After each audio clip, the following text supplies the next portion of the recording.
Hi, I'm Rita Wilkins, also known as the Downsizing Designer. So thanks for joining me again on my Wednesday weekly 5 and 5 series, where I share 5 quick tips in just 5 minutes on living a simpler life and also about minimalism. So today I want to share something with you that holds people back from fully embracing minimalism, and that's guilt. So whether it's guilt of letting go of sentimental items or even gifts that people have given to you, guilt of money that you spent on something that might have been expensive, or guilt or fear of wasting things. So whether you realize it or not, guilt is actually, it can make decluttering feel like an impossible task, and it can even prevent you from letting go of the stuff that holds you down, preventing you from living that simpler life with less that you might be seeking. So the first tip I have is that money is already spent.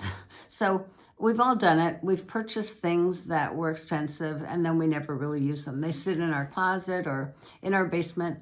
And now every time you see it, it's a reminder and it makes you feel guilty. So we tell ourselves that we should keep it because we spent good money on it.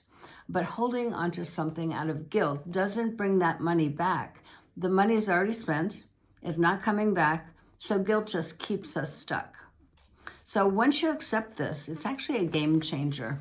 So instead of trying to see things as waste or a mistake, just think of it as a lesson. So next time that you feel guilty about letting something go because you bought something that was expensive and that you never used, just ask yourself, would you buy it again today? And if the answer is no, just let it go. You can donate it, you could sell it, repurpose it, but turn it into something positive rather than a negative. And my second tip is gifts are meant to be enjoyed. So have you ever kept a gift or gifts, more than one, just because you didn't want to hurt that person who gave it to you?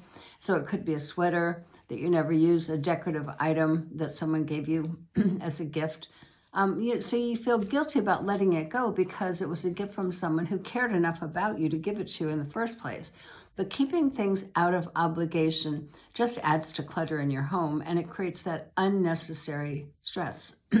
So if you have unused wedding gifts, Christmas gifts, birthday gifts, maybe still sitting in the boxes in the basement or in a closet, it's okay to pass them on to someone, maybe re-gift them, someone who might need it or will definitely use it. So it's okay to let it go and let it bring joy to someone else instead of just sitting around. And another way to think about this is think twice before you give a gift, so that what you're giving, they're not going to let sit around in a box. So maybe sometimes a gift card or just a dinner out together, something like that might be a better choice, more of a minimalist choice about gift giving rather than stuff. And my third tip is memories live in you, not in your stuff. So for most people, sentimental clutter is one of the hardest types of clutter to let go of. So we fear that if we give something away, we're going to be disconnected from our loved one somehow, and that we'll lose that memory. But memories don't live in the thing, they live in our hearts, they live in us. So the next time when you are confronted with letting go of something sentimental, instead of trying to keep everything, just choose a few of the most meaningful items that truly represent that person or that time of your life. Then take a photo of the rest. Maybe you can even write a short article about it, a brief summary of why that meant so much to you. And then maybe you just put it on Shutterfly so that you can then revisit that in the future without holding on to all the stuff. And then donate, sell, or repurpose the other things.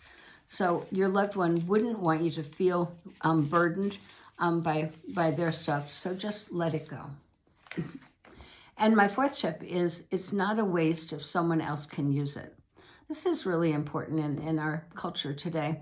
So you might have heard people say, or you might have even said it to yourself, or maybe you said it about your spouse, that they struggle with decluttering because they don't want to waste money, perfectly good money. on the perfectly good items. But think of it this way. If you want to declutter, keeping those unused items and having that clutter in your home isn't saving anything.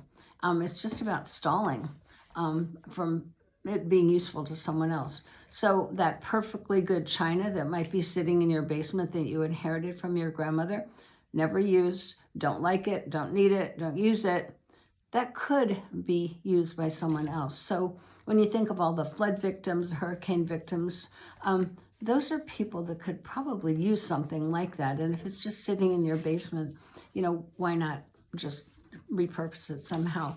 So instead of feeling guilty, think of it as giving those items a second life, a new home where they will be used and loved and cared for. So donate, recycle, repurpose them. You're going to feel better and someone else will benefit.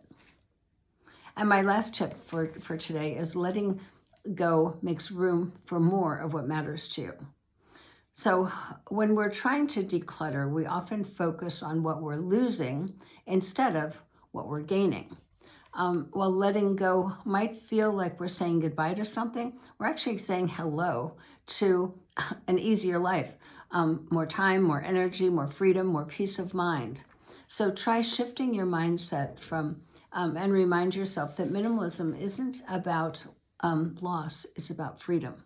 So it's about letting go of that excess stuff so you can make room for the things that bring you happiness and joy. So those are my 5 tips for today. And they're the 5 ways to let go and declutter without guilt.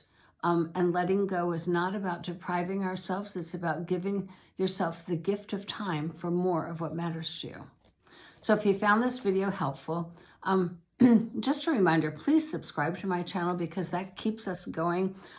We're now, well over a couple of million viewers, and I really want to keep sharing this. So please subscribe, ask your friends to subscribe, share with someone who might benefit, and make sure you like our channel.